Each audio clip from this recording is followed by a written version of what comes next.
परम पूजनीय परम वंदनीय श्री आशुतोष महाराज जी की जय। श्री सद्गुरु भगवान की जय। हम सभी लोग सत्संग सुनते हैं, प्रवचन सुनते हैं, कथाएं सुनते हैं और हम लोग सोचते हैं कि अच्छा सोचें, अच्छा सोचेंगे तो अच्छा होगा। बहुत अच्छी बात है, क्योंकि अच्छा सोचेंगे नहीं तो अच्छा कैसे होगा, अच्छा हमारे साथ कैसे होगा। इसलिए अच्छा सोचें, बुरा तो बिल्कुल सोचना ही नहीं है, निगेटिव तो बिल्कुल सोचना ही नहीं। लेकिन सिर्फ सोचने मात्र से भी तो नहीं होता है ना, कि हम अच्छा सोचें और अच्छा, क्योंकि हम जैसा सोचते हैं वैसा ही हम बनते जाते हैं। अगर हम जो देखें कि निगेटिव सोचते हैं तो इंसान वैसे वैसे बनते भी जाता है। हम पॉजिटिव सोचते हैं तो पॉजिटिव बनते हैं। लेकिन सिर्फ सोचने मात्र से कोई भी कार्य हो जाए तब तो अच्छी बात है, लेकिन ऐसा होता नहीं है। जैसे उदाहरण के तौर पर हम देखें कि एक बच्चा स्कूल नहीं जाता है और वो सोचता रह जाए कि हम आगे चल कर के कुछ बनेंगे, डॉक्टर बनेंगे, इंजीनियर बनेंगे, प्रोफेसर बनेंगे, और वो कार्य वैसा करे ही नहीं, स्कूल जाए ही नहीं, तो ऐसा नहीं हो सकता। क्योंकि स्कूल तो जाना ही पड़ेगा, उसको मेहनत उतना ही करना पड़ेगा। सुबह सवेरे उठना पड़ेगा, स्नान ध्यान नित्य क्रिया कर्म करके स्कूल जाता है बच्चे, और वो 6-7 घंटे क्लास में उसका समय बीतता है। तो उसको उतना, फिर रात का पढ़ाई, इतना मेहनत करने के बाद ही बच्चा कुछ बनता है। तो कब बना? जब वो मेहनत किया, उस पर कार्य किया, पढ़ाई किया, तभी वो कुछ बना। इसी तरह से आत्मा का कल्याण सिर्फ सोचने मात्र से, मनन करने मात्र से, चिंतन करने से नहीं होता। आत्मा का कल्याण तभी होता है जब हम उस पर कदम बढ़ाते हैं। तभी एक मंत्र आता है, आत्मा व श्रोतव्यो, आत्मा के बारे में सुनो। फिर आगे वेदों में लिखा हुआ, आत्मा व श्रोतव्यो, मंतव्यो, द्रष्टव्यो, निधि ध्यासितव्यो। जी हाँ, आपने ये मंत्र को अगर जो गौर से सुनिएगा और समझिएगा, इसमें मनन चिंतन कीजिएगा, तो इसमें से यही समझ में आता है कि आत्मा व श्रोतव्यो, आत्मा के बारे में सुनो। फिर आया मंतव्यो, मनन चिंतन करो, आत्मा के बारे में मनन चिंतन करो। आत्मा कौन है, मरने के बाद कहाँ जाती है। तो मंतव्यों, मनन चिंतन करने के लिए वे हमारे वेद शास्त्रों ने कहा कि मनन चिंतन करें।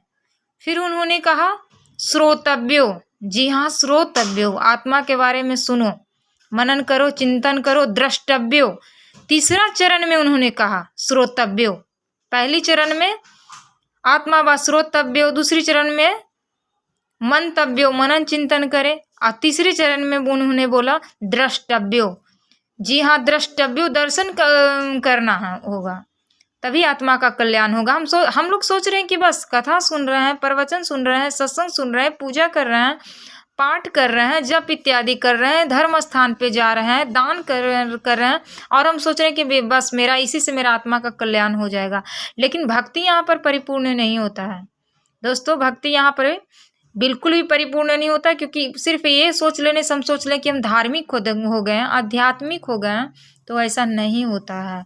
आत्मा का दर्शन करना ही पड़ेगा। ये मेरा वाक्य नहीं, ये शास्त्रों का वाक्य है। तो हम इन चीज़ों पर हम मनन चिंतन जरूर करें कि आत्मा का दर्शन होता है तो कैसे होता है।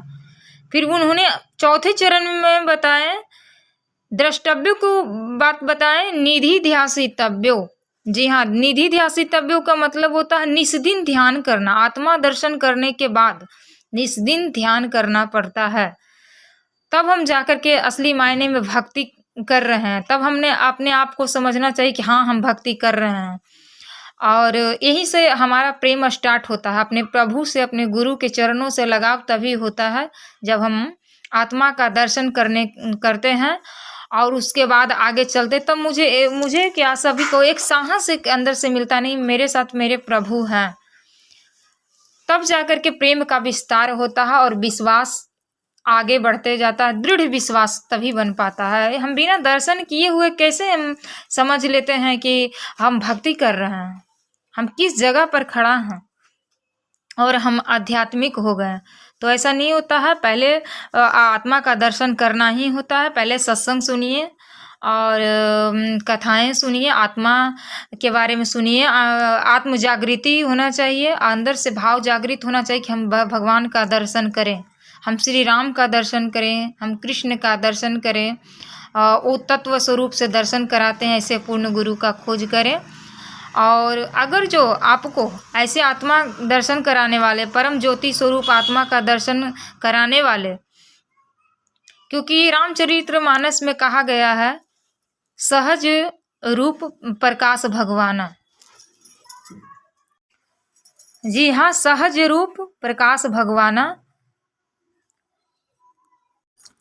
भगवान प्रकाश रूप हैं, भगवान ज्योति स्वरूप हैं। उनका 2 रूप है, एक निराकार और एक साकार। हम प्रकाश रूप का दर्शन करें और वो पूर्ण गुरु ही कराते हैं। जिस दिन दर्शन हो जाए उसी दिन समझिएगा कि मुझे आत्मा का बोध हो गया, मेरा दिव्य दृष्टि खुल गई, और तब हम सही मायने में समझिए कि हम भक्ति कर रहे हैं। वरना हम सिर्फ मनन चिंतन करते रह जाएं और ज़िंदगी मेरा व्यर्थ चला जाए, इतने अनमोल जीवन मेरा व्यर्थ चला जाए। मैं अब यहाँ पर अपना सत्संग समाप्त कर रही हूँ, और हमें सुनने के लिए धन्यवाद। अगर जो मेरा वीडियो थोड़ा सा भी आपको झकझोरा हो अंदर से, तो मेरे वीडियो को लाइक, कमेंट और चैनल को सब्सक्राइब ज़रूर करें, ताकि हम कोई भी वीडियो डालें तो आप तक पहुँचे, और थोड़ी सा भी अच्छा लगे तो ज़रूर सब्सक्राइब करें चैनल को। धन्यवाद।